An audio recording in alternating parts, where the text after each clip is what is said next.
Olá, queridos amigos, tudo bem com vocês? Sejam bem-vindos ao nosso canal Fala Sério Pastor. É bom ter vocês aqui. Hoje eu estou ao ar livre, na região de Massachusetts, onde eu vim fazer uma semana de oração na igreja de um amigo pastor, o pastor Marcos Seifert. E, bom, queria fazer um vídeo hoje em parceria com um outro amigo, pastor Michelson Borges. E eu vou fazer um Fala Sério Pastor com ele. Eu vou mandar uma pergunta, ele vai falar acerca do assunto, vai responder e eu também vou comentar acerca do tema. Então, nós vamos fazer esse vídeo juntos, eu e o pastor Michelson. Fica com a gente até o final, porque a gente vai falar sobre o sábado e a nova terra. Será que nós vamos guardar o sábado lá na nova terra? E aí? Fica com a gente até o final, eu sei que você vai gostar.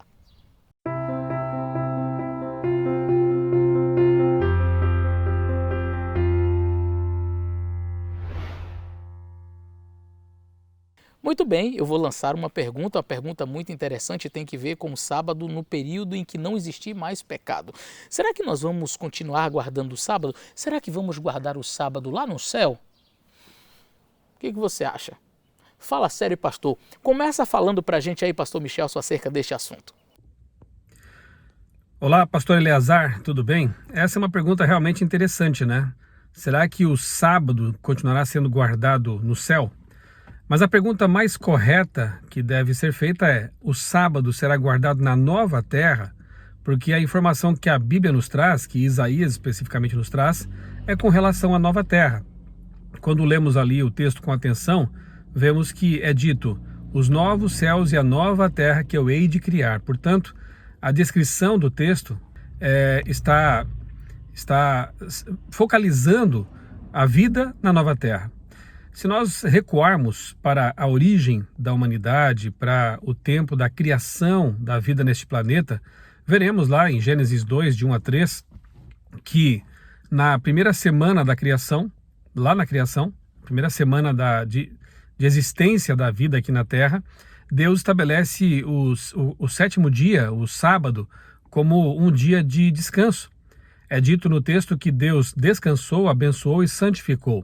Naturalmente que Shabat ali, antes do pecado, não tinha uma conotação de descanso físico por causa de um cansaço, mas sim de contemplação, de alguém que contempla aquilo que foi criado e se regozija naquilo, se alegra naquilo. Até porque Adão e Eva também não cansavam e também não estariam cansados porque haviam sido recém-criados na sexta-feira, no sexto dia da criação.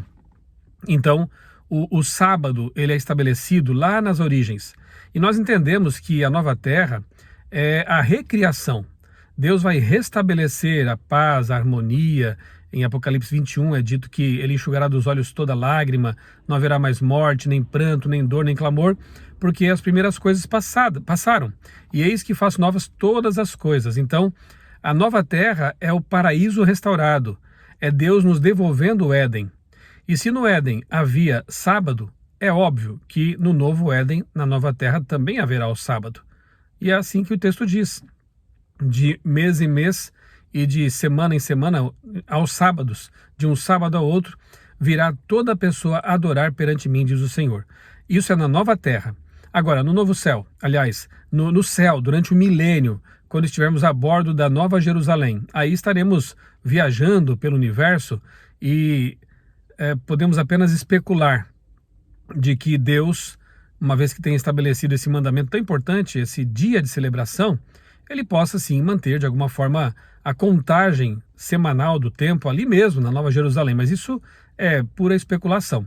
O que temos na Bíblia é a resposta para a pergunta: o sábado será guardado na nova terra?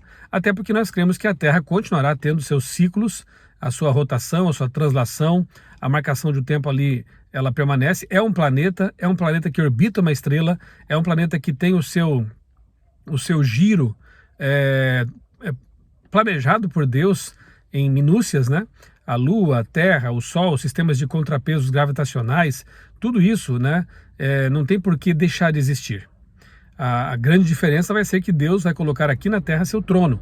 E aqui passa a ser, então, novo céu e nova terra. Mas continua sendo o planeta. E, portanto, nós cremos, biblicamente, que o sábado continuará sendo parte desse ciclo semanal. E mais do que isso, né? Um dia de adoração ao Criador. Muito bem, o pastor Michelson Borges fez aí uma análise rápida, mas assim, muito precisa acerca deste assunto. Eu quero também contribuir um pouco mais, trazer talvez uma análise do texto hebraico com vocês. E o texto está em Isaías capítulo 66, os versos 22 e 23, que dizem assim: porque como os novos céus e a terra nova que hei de fazer estarão diante da minha face, diz o Senhor, assim há de estar a vossa posteridade e o vosso nome. E será que desde uma festa de lua nova até uma outra, e desde um sábado até o outro, virá toda carne a adorar perante mim, diz o Senhor. Como o pastor Michelson já colocou, talvez a melhor pergunta seria: será que na nova terra nós vamos guardar o sábado ainda? Isso porque nós, adventistas do sétimo dia, pautados pela Bíblia naturalmente, analisando os textos que dizem respeito à volta de Jesus, como ela será, e analisando o livro de Apocalipse, inclusive já gravamos sobre este assunto do milênio aqui no nosso canal, no Adventismo Decifrado, que foi uma série maravilhosa que fizemos em parceria com os pastores Michelson Borges, Adriano Cecílio e Sérgio Monteiro. Foi assim uma série muito boa e nós falamos sobre o milênio. Então veja, biblicamente, de forma resumida, biblicamente, nós entendemos que Jesus Cristo voltará, levará os salvos para viver com Ele, e os que estiverem mortos serão ressuscitados, porque o céu não é lugar de morto, o céu é lugar de gente viva, e Deus vai ressuscitar, então, os justos, que unir-se-ão com os justos que estão vivos, de acordo com a primeira carta de Paulo aos Tessalonicenses, e o próprio Paulo vai dizer: depois nós, os vivos, os que ficarmos, seremos arrebatados juntamente com eles, os que ressuscitaram, para estar com o Senhor nos ares, encontrar o Senhor nos ares, e estaremos para sempre com o Senhor.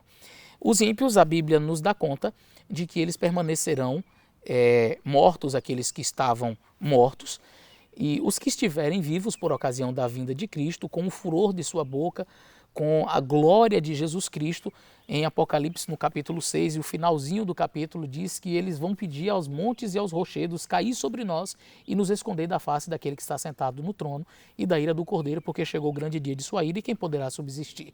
Então os ímpios, eles vão morrer. Então nós teremos dois grupos, um grupo de mortos e um grupo de vivos. Os vivos no céu e os mortos aqui. E ali a Bíblia diz, no livro de Apocalipse, que haverá um período entre a ressurreição dos justos e a ressurreição dos ímpios.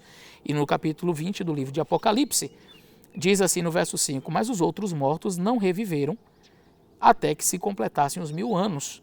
Esta é a primeira ressurreição. Bem-aventurado e santo é aquele que tem parte na primeira ressurreição. Sobre eles não tem poder a segunda morte, mas serão sacerdotes de Deus e de Cristo e reinarão com ele os 1000 anos. Então a gente entende que o período do milênio será um período em que passaremos lá no céu. E depois disso, o que acontecerá? O próprio livro de Apocalipse diz o que acontece, né? João, ele vê a cidade santa descer.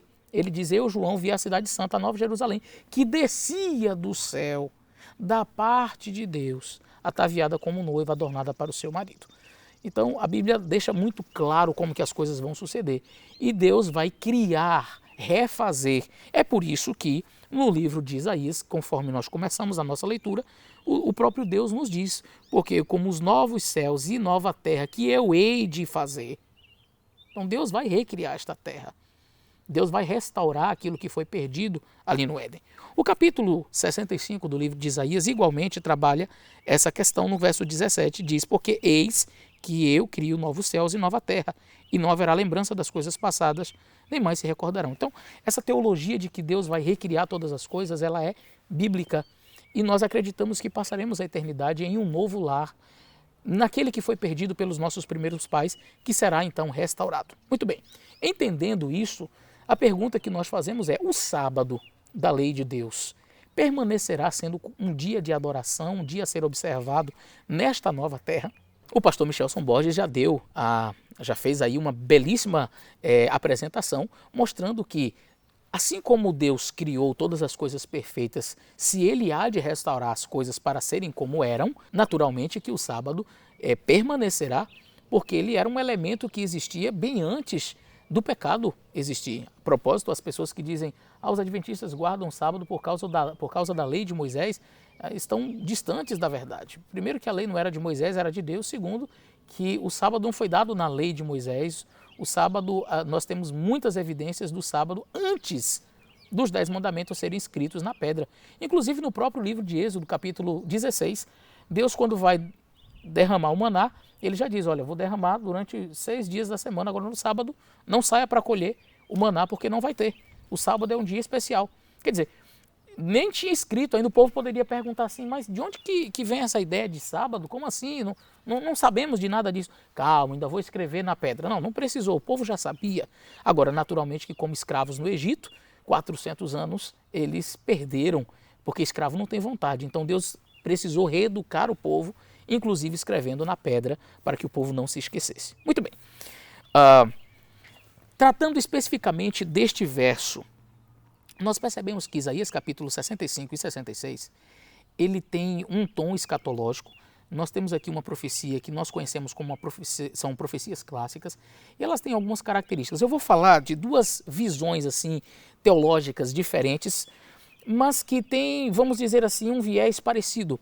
Alguns acreditam que a profecia ela foi dada com um duplo significado, um duplo sentido, e que este duplo sentido teria uma aplicação para Israel e uma aplicação para o futuro, para o novo céu, a nova terra. Então, parte da profecia você vai encontrar sendo aplicada a Israel e parte dela sendo aplicada à nova terra, ao novo céu. Outros entendem que não. Há uma outra vertente teológica que acredita que estas profecias elas foram dadas primordialmente para Israel, se Israel cumprisse as prescrições divinas, e uma vez que Israel não cumprisse, parte daquela profecia era projetada para um futuro, ela ganharia uma segunda aplicação no novo céu e na nova terra. Então, por exemplo, capítulo 65, versos 17, como eu li: eis que crio novos céus e nova terra, não haverá lembranças de coisas passadas. E no verso 20 diz assim: não haverá mais nela criança de poucos dias e nem velho que não cumpra os seus dias, porque o jovem morrerá com 100 anos. Mas o pecador de 100 anos será amaldiçoado. Aí você diz: ué, mas está falando do novo céu e da nova terra, Deus criando o novo céu e a nova terra, mas vai haver morte? E quem morrer novo vai morrer com 100 anos? Não faz sentido. E aí a gente lê o verso 21, edificarão casas e habitarão nelas, plantarão vinhas e comerão seu fruto. E diz que o verso 25, o lobo e o cordeiro se apacentarão juntos, o leão comerá palha com o boi, e o pó será a comida da serpente. Não fará mal algum no meu santo monte, diz o Senhor. Então você percebe que tem elementos claramente que não podem ser aplicados a uma realidade pós-pecado celestial, onde não haverá morte, nem tristeza, nem envelhecimento, enfim. E aí alguns entendem que, de fato, essa profecia ela tinha uma aplicação para Israel.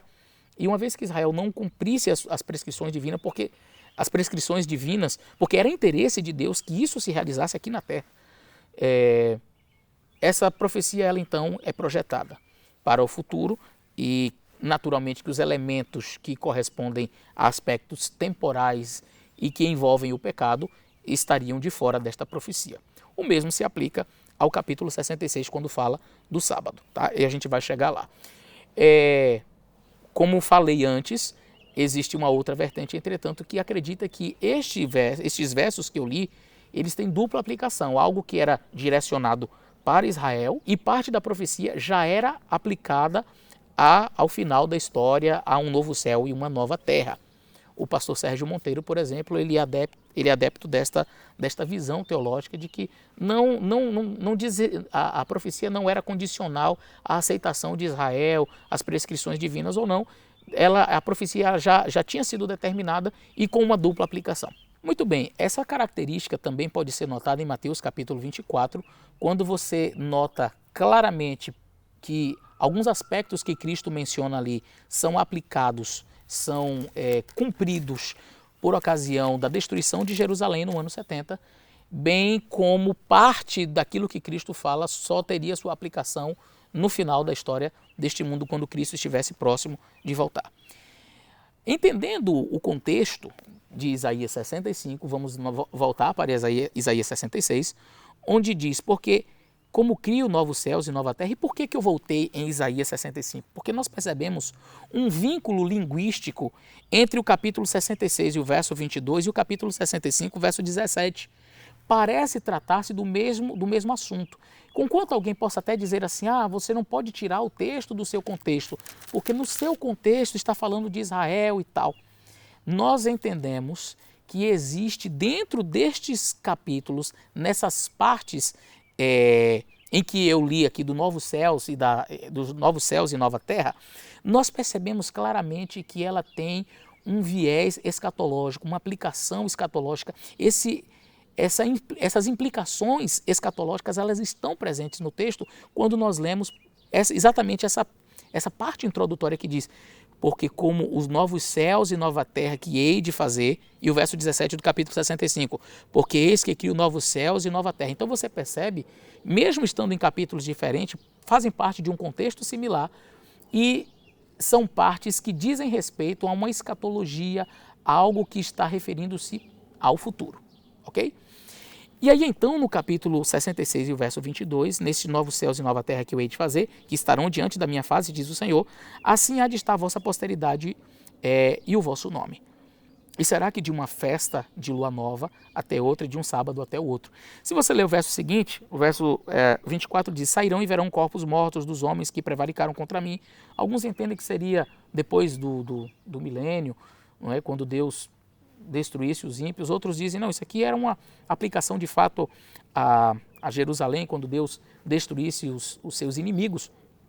Mas o fato é que esta parte aqui, onde fala de uma festa de lua nova a outra, de um sábado a outro, esta parte tem uma aplicação futura. Agora note bem, algumas pessoas entendem que esse verso aqui não está necessariamente falando que no sábado nós vamos adorar a Deus, mas durante toda a semana, porque alguns dizem assim: o texto está falando de um sábado a outro sábado. Ou seja, não é no sábado, mas do início da semana até o final da semana nós vamos estar diante do Senhor. Será que é isso mesmo que o texto está dizendo? Eu tenho aqui em minha frente o texto hebraico que eu gostaria de ler para vocês. E o texto hebraico diz assim: verraiá, e acontecerá, e será, não é? É a expressão, o verbo ser aqui, não é? Ser, estar, enfim. E acontecerá, ou e será, que aí vem assim: me dê, que significa desde Rodesh. Rodesh significa uma lua nova que acabou de nascer. Desde uma lua nova, Behadsho, até uma outra lua nova. Umide, e desde um Shabat, Beshabatô, em um sábado. Então você tem aqui uma expressão muito interessante. De uma lua nova em uma lua nova, seria essa uma tradução mais precisa. De uma lua nova em uma lua nova, e de um sábado em um sábado. Inclusive, há algumas versões bíblicas que traduzem, principalmente versões católicas.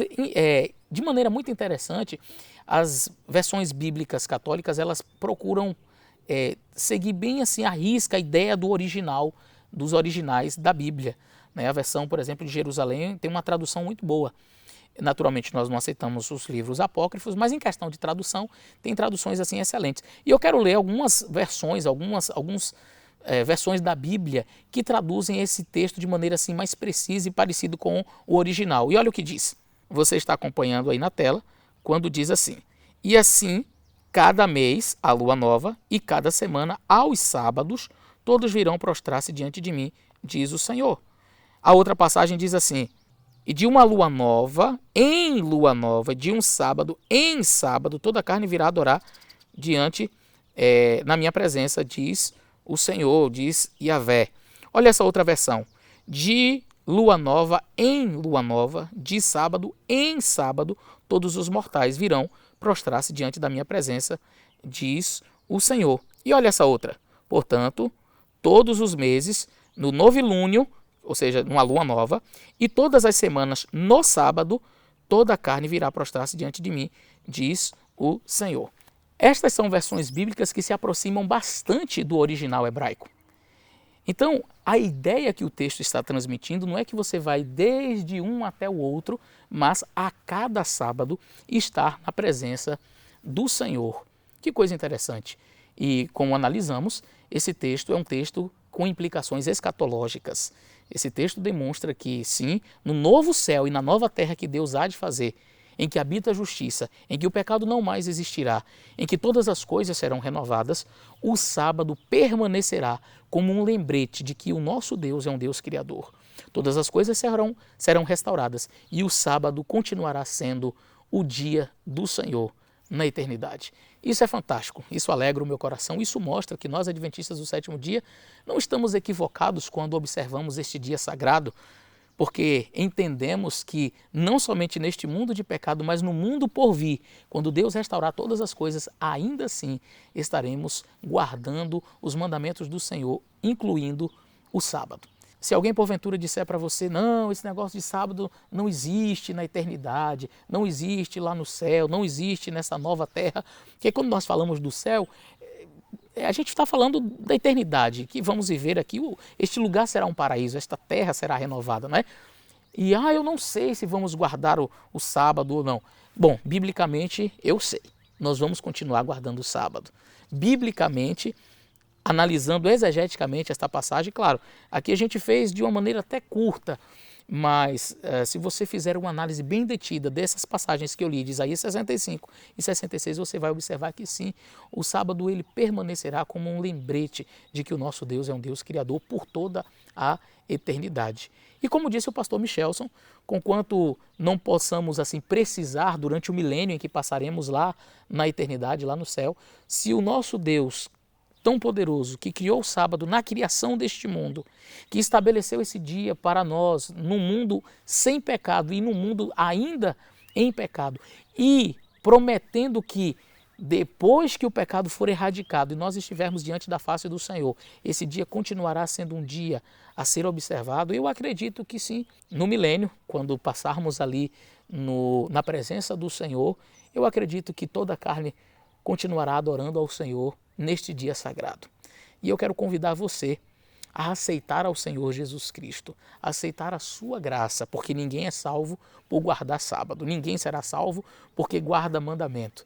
Eles são resultados da salvação que nós já recebemos. Por isso eu quero convidar você a aceitar Jesus Cristo como seu Salvador, como Senhor de sua vida.